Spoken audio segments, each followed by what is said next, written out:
Hi friends, வணக்கம். Welcome to சமையல் with Kiruthika. இன்னைக்கு நம்ம சேனல்ல இன்ஸ்டன்ட் குலாப் ஜாமுன் மிக்ஸ் வச்சு குலாப் ஜாமுன் எப்படி செய்யறதுன்னு சொல்லி தான் இந்த வீடியோவில் நம்ம பார்க்க போகிறோம். நல்லா கோல்டன் ப்ரௌனாக எந்த விதமான கிராக்கும் இல்லாமல் சூப்பராக எப்படி செய்யறதுன்னு சொல்லி இந்த வீடியோவில் நான் உங்களுக்கு சொல்லித்தரேன். இந்த வீடியோ உங்களுக்கு பிடிச்சிருந்துச்சுன்னா சேனலுக்கு சப்ஸ்கிரைப் பண்ணிக்கோங்க. ஃபர்ஸ்ட் நம்ம மாவு ரெடி பண்ணணும். அதுக்கு நான் இங்கே ஒரு பேக்கெட் அளவுக்கு குலாப் ஜாமுன் மிக்ஸ் எடுத்திருக்கேன். நீங்கள் எந்த பிராண்ட் வேணுனாலும் யூஸ் பண்ணிக்கலாம். நான் இன்றைக்கி எம்டிஆர் யூஸ் பண்ணியிருக்கேன். ஸோ அதோட எக்ஸ்பைரி டேட் எல்லாமே பார்த்துக்கோங்க, பார்த்துட்டு யூஸ் பண்ணுங்கள். அண்ட் அதோட இன்ஸ்ட்ரக்ஷன்ஸுமே பின்னாடி படிச்சுக்கோங்க. ஃபர்ஸ்ட் நம்ம பேக்கெட்டை பிரித்து அந்த மாவு நம்ம ஒரு பவுலில் சேர்த்துடலாம். சேர்த்துட்டு லைட்டாக மிக்ஸ் பண்ணுங்கள். அப்போ தான் எங்கேயாச்சும் கட்டி கட்டியாக இருந்துச்சுன்னா அது எல்லாமே உடஞ்சி லெவல் ஆகும்.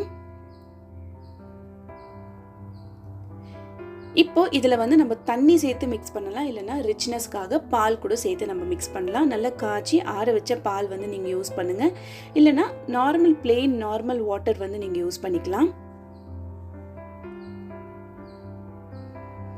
தண்ணி சேர்க்கும் போது ரொம்ப ஜாக்கிரதையாக நம்ம சேர்க்கணும். தண்ணி கண்ட்ரோல் இல்லாமல் அப்படியே அதிகமாக நம்ம ஊற்றிட்டோம்னாக்கா மாவு கண்டிப்பாக ரொம்ப சாஃப்டாகிட்டு குழக்குழன்னுட்டு ஆகிடும். நிதானமாக லைட்டாக தண்ணி தெளித்து மாவை பிசைஞ்சிக்கோங்க. ரொம்ப ஹார்டாக பிசையக்கூடாது. மாவு ஒரு பிசுபிசுப்பு தன்மையோடு நம்ம கையில் ஒட்டுற பதத்தில் இருக்கணும். அதுக்கு நீட்டு ரொம்ப கெட்டியாகவும் இருக்கக்கூடாது, ரொம்ப தண்ணியாகவும் இருக்கக்கூடாது. இந்த மாதிரி பிசுபிசுப்பாக இருக்கணும். இது கரெக்டான ஸ்டேஜ். உங்களுக்கு கான்ஃபிடென்ஸ் இல்லை அப்படின்னும் போது நீங்கள் என்ன பண்ணுங்கள், கொஞ்சம் மாவு தனியாக எடுத்து வச்சுக்கோங்க. கொஞ்சம் லைட்டாக தண்ணி எக்ஸ்ட்ரா ஆகிடுச்சுனாக்கா நீங்கள் லாஸ்ட்டில் நீங்கள் அந்த மாவு சேர்த்துக்கலாம். இல்லை நீங்கள் உஷாராக தான் பண்ணுறீங்க, நிதானமாக தான் பண்ணுறீங்க, தண்ணி தெளித்து பொறுமையாக தான் பண்ணுறீங்கனாக்கா நீங்கள் டைரெக்டாகவே நீங்கள் பொறுமையாக தண்ணி தெளித்து இந்த மாதிரி மாவு பிசைஞ்சு எடுத்துக்கலாம். ஸோ இப்போ மாவு நம்ம பிசைஞ்சாச்சு. இது நம்ம ஒரு 1/2 hour அளவுக்கு விட்டுடலாம். அப்படியே சர்க்கரை பாகு செய்கிறதுக்கு நான் இன்றைக்கி அந்த ஒரு பேக்கெட் மிக்ஸுக்கு நான் இன்றைக்கி 3 கப் அளவுக்கு சர்க்கரை எடுத்திருக்கேன். இதுக்கு அதே 3 கப் அளவுக்கு தண்ணி நம்ம சேர்த்துக்கலாம். தண்ணி சேர்த்துட்டு நல்லா மிக்ஸ் கொடுங்க. சர்க்கரை பாகு ஒரு கம்பி பதம் வரணும்னுட்டு சொல்லுவாங்க. நீங்கள் ஒரு கம்பி பதம் பண்ணிங்கன்னா அது ரொம்பவே திக்காயிடும். ஸோ நம்ம கோல்டு வின்னர் எண்ணெய்லாம் இருக்குது இல்லைங்களா, அந்த எண்ணெயோட பதம் இருந்தால் போதும். இதில் கொஞ்சமாக குங்குமப்பூ, ஏலக்காய் பொடி சேர்த்துக்கோங்க. சேர்த்துட்டு நல்லா சூடு பண்ணுங்கள். ஃபர்ஸ்ட் இது நல்லா கொதிச்சு வரணும்.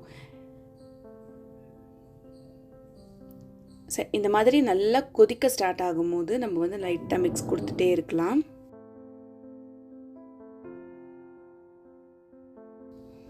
இப்போ நம்மளோட சர்க்கரை பாகு நல்லாவே கொதிக்க ஆரம்பிச்சிடுச்சு. ஸோ இந்த ஸ்டேஜில் ஃப்ளேமை லோ ஃப்ளேமில் வச்சுட்டு நீங்கள் அதோட பாகு டெஸ்ட் பண்ணிக்கோங்க. அந்த ஒரு கம்பி பதம் வரத்துக்கு முன்னாடி ஸ்டேஜில் நம்ம ஜஸ்ட் ஸ்டவ் ஆஃப் பண்ணிடணும். நீங்கள் ரொம்ப நேரம் விட்டிங்கன்னா பாகு ரொம்ப டைட் ஆகிடும். ஸோ அது நீங்கள் அவாய்ட் பண்ணுறதுக்கு அந்த ஒரு எண்ணெய் பதம் உங்களுக்கு பார்த்தாலே தெரியும். இப்போ நம்ம எண்ணெய் எப்படி இருக்கோ அந்த மாதிரி இருக்கணும் அந்த சக்கரை பாகு. ஸோ அதை பார்த்துட்டு நீங்கள் ஸ்டவ் ஆஃப் பண்ணிக்கோங்க. ஒரு கம்பி பதம் வரணும்னுட்டு அவசியம் கிடையாது. பிசுபிசுப்பு தன்மை அப்படி இருக்கணும். ஸோ இதை எடுத்து சைடில் வச்சுட்டு இப்போ நெக்ஸ்ட்டு நம்ம குலாப் ஜாமுன் பால் பண்ணிவிட்டு நம்ம எப்படி ஃப்ரை பண்ணுறதுன்னு சொல்லி பார்க்கலாம். ஸோ நல்லா ஒரு 1/2 hour அளவுக்கு இப்போ செட் ஆகிட்டுருக்கு இந்த மாவு. ஸோ கையில் எண்ணெய் தடவிக்கங்க, இல்லைன்னா நெய் தடவிக்கங்க. எண்ணெய் நெய் எது வேணாலும் நம்ம யூஸ் பண்ணலாம். ஒரு சின்ன போர்ஷன் மட்டும் எடுத்துகிட்டு நல்லா அழுத்தம் கொடுத்து ரவுண்டு பண்ணுங்கள். ரொம்ப லேஸாக பண்ணாமல் அழுத்தம் கொடுத்து லைட்டாக கொஞ்சம் அழுத்தம் கொடுத்து இந்த மாதிரி நீங்கள் உருட்டினீங்கன்னா உங்களுக்கு சூப்பரான பால் வரும். எந்த விதமான கிராக்குமே இருக்காது. ஸோ நம்ம மாவு ரொம்ப டைட்டாக பிசைஞ்சிட்டோம்னால தான் இந்த நம்ம உருட்டும் போதே பார்த்திங்கன்னா நல்லா கிராக்காக வந்துடும். ஸோ நல்லா மாவு இந்த மாதிரி லேஸாக இருந்துச்சுனாக்கா நம்ம உருட்டும் போது எந்த விதமான கிராக்கும் இருக்காது. ஸோ எல்லா மாவையும் இந்த மாதிரி உருண்டைகள் பண்ணி வச்சுக்கோங்க. நான் எனக்கு பிடிச்ச சைஸில் பண்ணி வச்சுருக்கேன். பேக்கெட் படி பார்த்திங்கன்னா ஒரு 35 கிட்ட நம்ம பண்ணலான்னு அப்படின்னு சொல்லியிருக்காங்க. ஸோ நான் ஒரு 20-24 அந்த அளவுக்கு தான் பண்ணியிருக்கேன். இப்போது டீப் ஃப்ரை பண்ணுறதுக்கு எப்படின்னு பார்த்தீங்கன்னா எண்ணெய் வந்து சூடாகணும். நம்ம எந்த கடாய் யூஸ் பண்ணுறோமோ அதுவும் ரொம்ப முக்கியம். இப்போ நம்ம இன்கேஸ் நம்ம வந்து ஸ்டீல் கடாய் யூஸ் பண்ணுறோம்னாக்கா எண்ணெய் வந்து டக்குனிட்டு சூடாகிடும். ஸோ நீங்கள் போட்டதுமே வந்து கரிஞ்சிடும். அலுமினியம்னா இன்னும் கொஞ்சம் டைம் எடுக்கும் சூடாகிறதுக்கு.